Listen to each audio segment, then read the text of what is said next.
How to log into Williams Sonoma Credit Card account. Hi guys, welcome to our channel. Let's begin. The first step is to open up any web browser and search for Williams Sonoma Credit Card Sign In. Then click on this very first website that you can see. Now, if you already have an account, click on the first option of Sign In. If you do not have an account, you need to click on the option that says Set up my account. Once you click on this option, you can simply create a new account by filling up all the details which is given on your screen. After that, click on the Get Started account. Once your account has been created, to sign in, click on the Sign In option.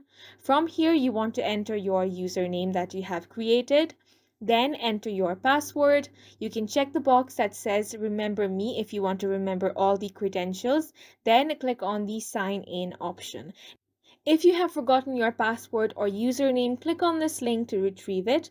And that's it for this video. We hope you guys found it helpful. Please make sure to hit the like button and subscribe for more helpful tutorials.